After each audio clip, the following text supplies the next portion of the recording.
Hello students, इस video में हम डिस्कस करेंगे प्रीवियस ईयर क्वेश्चन नीट का। Question number 11 already question number 10 तो डिस्कस किया था। क्वेश्चन नंबर 11 देखिए, which of the following is isoelectronic, नीचे दिया है स्पीशीज दिया है, इसमें कौन सा आइसोइलेक्ट्रॉनिक होगा, मतलब इक्वल नंबर ऑफ इलेक्ट्रॉन होगा, सेम नंबर ऑफ इलेक्ट्रॉन होगा। ये क्वेश्चन नीट 2002 में आया था। Option A CO2 NO2, option B NO2 minus CO2, option C CN minus CO, option D SO2 and CO2, sulphur dioxide and carbon dioxide. तो इस option number C correct होगा। Option number C CN minus CO। देखिए इसमें reason क्या होगा, CN minus carbon में electron कितना है 6 होता है, नाइट्रोजन के लिए 7, नेगेटिव चार्ज के लिए कितना 1, सो 13 + 1 14 इलेक्ट्रॉन हो गया। कार्बन मोनोऑक्साइड में टोटल इलेक्ट्रॉन कितना हो गया, कार्बन का 6, ऑक्सीजन का कितना 8 है, 6 + 8 कितना होगा 14 हो गया। इसमें देखिए टोटल नंबर ऑफ इलेक्ट्रॉन कितना 14, कार्बन मोनोऑक्साइड में टोटल नंबर ऑफ इलेक्ट्रॉन कितना हो गया 14 हो गया। इसीलिए आइसोइलेक्ट्रॉनिक मतलब equal number of electron. Cyanide में 14 electron, carbon dioxide carbon monoxide में किया 14 इलेक्ट्रॉन, सो ये आइसोइलेक्ट्रॉनिक हो गया। Therefore option number C correct होगा। क्वेश्चन नंबर 12 देखिए, which species does not exhibit paramagnetism, नीचे दिए है कौन सा स्पीशीज पैरामैग्नेटिज्म नहीं होगा, मतलब पैरामैग्नेटिक नहीं होगा, पैरामैग्नेटिक बिहेवियर शो नहीं करता इसमें। Option number A N2+, option number B O2 minus, option number C C, option number D NO। एक क्वेश्चन नीट 2000 में आया था। तो पैरामैग्नेटिक के लिए क्या कंडीशन क्या होना चाहिए, अनपेयर्ड इलेक्ट्रॉन होना चाहिए पैरामैग्नेटिक के लिए। अगर कोई मॉलिक्यूल अनपेयर्ड इलेक्ट्रॉन कैरी करेंगे तब क्या होगा, पैरामैग्नेटिक बिहेवियर शो करेंगे, और अनपेयर्ड इलेक्ट्रॉन नहीं होता तो डायमैग्नेटिक दिखाएगा। तो इसका सही आंसर कौन सा होगा, option number C carbon monoxide. देखिए कार्बन मोनोऑक्साइड में क्या, कार्बन मोनोऑक्साइड में टोटल इलेक्ट्रॉन कितना है, कार्बन का 6, ऑक्सीजन का 8 है, 6 + 8 कितना होगा 14। There is no unpaired electron in its molecular orbital. So molecular carbon monoxide जो मोलिकुलर ऑर्बिटल होगा, वो मोलिकुलर ऑर्बिटल में कोई अनपेयर्ड इलेक्ट्रॉन नहीं रहता है, no unpaired electrons in its molecular orbital. So carbon monoxide does not exhibit paramagnetism, unpaired electron नहीं होने के कारण कार्बन मोनोऑक्साइड क्या होगा, पैरामैग्नेटिक नहीं दिखाएगा। अगर अनपेयर्ड इलेक्ट्रॉन हो तो पैरामैग्नेटिक बिहेवियर शो करेगा, अगर अनपेयर्ड इलेक्ट्रॉन नहीं हो तो डायमैग्नेटिक जो बिहेवियर वो शो करेगा। सो देखिए कार्बन मोनोऑक्साइड में टोटल इलेक्ट्रॉन कितने हैं 14। सो मोलिकुलर ऑर्बिटल थ्योरी के अनुसार क्या होगा, पहले की सिग्मा 1s2, बाद में के सिग्मा स्टार मैंने एंटी बॉन्डिंग मोलिकुलर ऑर्बिटल, ये होगा anti bonding molecular orbital sigma star 1s2। Next आएगा sigma 2s2, sigma star 2s2। Next आएगा pi 2px2 equal pi 2py degenerate orbital, equal energy है इसीलिए इक्वल दिया है पाई 2py2 एंड सिग्मा 2pz²। तो इसमें देखिए टोटल इलेक्ट्रॉन 14, 2, 2, 4, 2, 6, 6, 2, 8, 2, 10, 2, 12, 12 2 कितना होगा 14 हो गया। अब देखिए इसमें 1s ऑर्बिटल में कोई अनपेयर्ड इलेक्ट्रॉन नहीं है, 2 इलेक्ट्रॉन है, यहाँ पर 2 इलेक्ट्रॉन है, पेयर्ड इलेक्ट्रॉन है, यहाँ पर भी पेयर्ड इलेक्ट्रॉन है, यहाँ पर भी पेयर्ड इलेक्ट्रॉन है।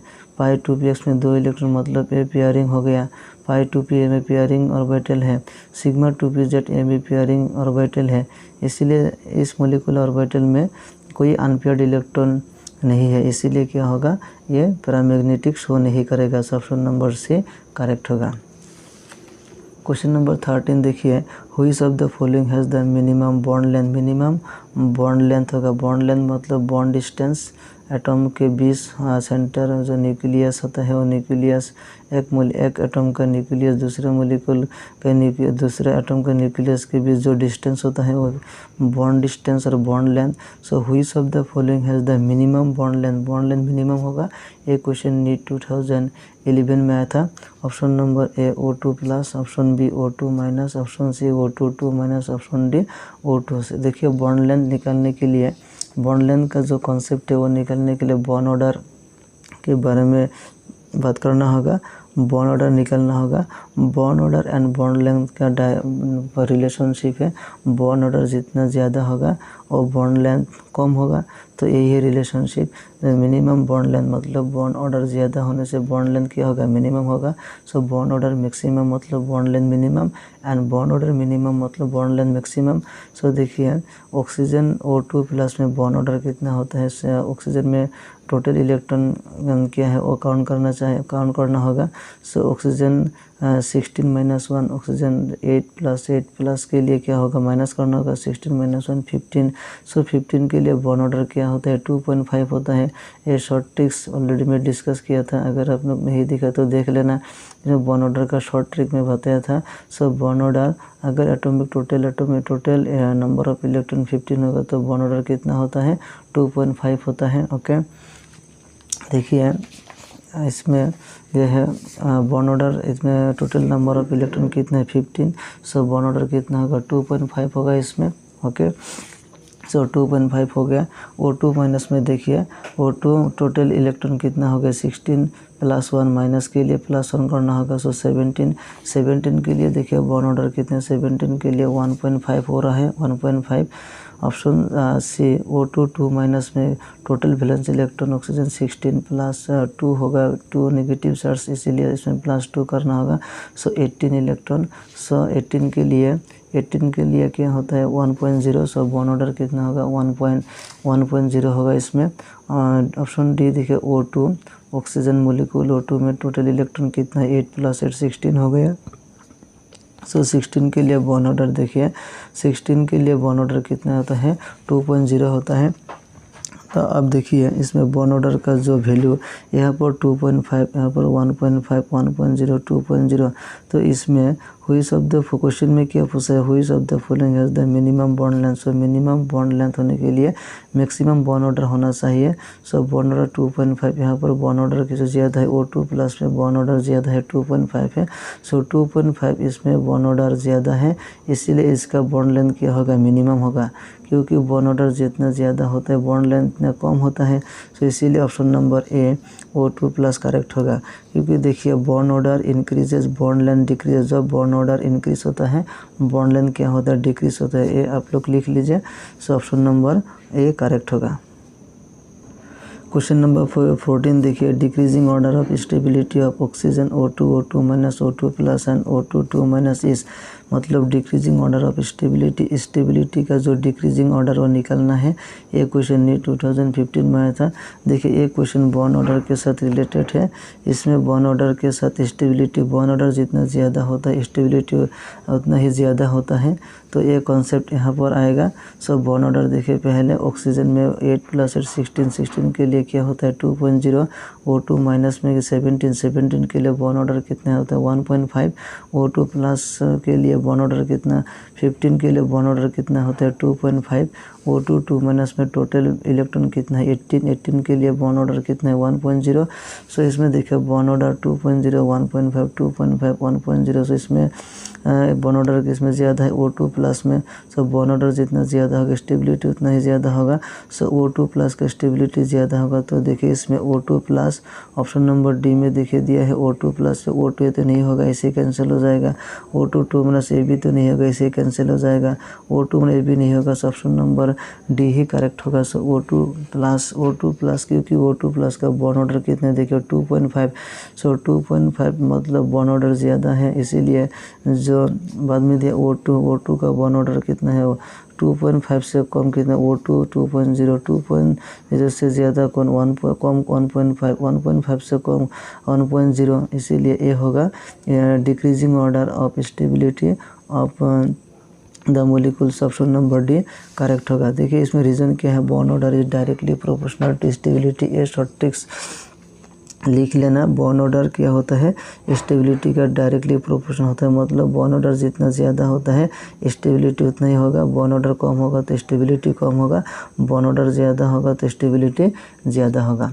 क्वेश्चन नंबर 15 देखिए which of the following is paramagnetic. कौन सा पैरामैग्नेटिक होगा। उड़ीसा नीट 2019 में क्वेश्चन आया था। Nitrogen H2 Li2 O2। देखिए इससे पैरामैग्नेटिक लिए क्या कॉन्सेप्ट था, अनपेयर्ड इलेक्ट्रॉन होना चाहिए। डाईमैग्नेटिक के लिए क्या होना चाहिए, पेयर्ड इलेक्ट्रॉन होना चाहिए। इसीलिए इसमें ऑप्शन नंबर डी करेक्ट होगा, क्योंकि नाइट्रोजन के लिए ये नहीं होगा। हाइड्रोजन के लिए जो मोलिकुलर ऑर्बिटल आप चेक कर लीजिएगा। ऑप्शन नंबर डी में देखिए ऑक्सीजन मोलिकुल कितने हैं 16 होते हैं। नाइट्रोजन के लिए 14 के लिए तो आप लिख सकते हैं। हाइड्रोजन 2 ही होता है, सो वहाँ 2 के लिए लिख चेक तो नहीं होगा। लिथियम 3 + 3 6 टोटल इलेक्ट्रॉन 6 होगा। सो ये भी आप लिख सकेंगे। ऑप्शन नंबर डी में क्या है, oxygen molecule. So oxygen molecule का टोटल इलेक्ट्रॉन कितना होता है, 16 होता है। इसीलिए इसका जो molecular orbital electronic configuration, that means molecular orbital according to molecular orbital theory. So इसका इलेक्ट्रॉनिक कॉन्फ़िगरेशन इसे होगा sigma 1s2, sigma star 1s2, sigma 2s2, sigma star 2s2, sigma 2pz2, pi 2px2 equal pi 2py2, pi star 2px1 equal pi star 2py1। देखिए इसमें जो ए तो paired electron है, ए भी paired है, ए पेयर्ड है, ए पेयर्ड इलेक्ट्रॉन है। पाई 2px ए pairing है, पाई 2py ए भी पेयरिंग है। तो देखिए पाई star 2px and pi star 2py, pi star 2px orbital में कितना इलेक्ट्रॉन है, 1 इलेक्ट्रॉन है। और पाई स्टार 2py में कितना इलेक्ट्रॉन है, ये 1 इलेक्ट्रॉन है, इसमें 1 इलेक्ट्रॉन। सो 1 इलेक्ट्रॉन मतलब अनपेयर्ड हो गया। मतलब जो ऑक्सीजन मोलिक्यूल का जो मोलिकुलर ऑर्बिटल है वो एंटी बॉन्डिंग मोलिकुलर ऑर्बिटल में क्या है, अनपेयर्ड इलेक्ट्रॉन होता है। So due to this unpaired electron oxygen क्या होता है, ऑक्सीजन मोलिक्यूल पैरामैग्नेटिक होता है। सो रीजन देखिए, it may be noted that it contains 2 unpaired electrons in pi star 2px and pi star 2py molecular orbitals. मतलब pi star 2px में 1 electron and pi star 2py में 1 electron, मतलब 2 unpaired electron होता है। So therefore oxygen molecule is paramagnetic, that's why क्या होता है, oxygen molecule paramagnetic होता है। सो क्वेश्चन नंबर 15 का जो आंसर होगा ऑप्शन नंबर डी करेक्ट।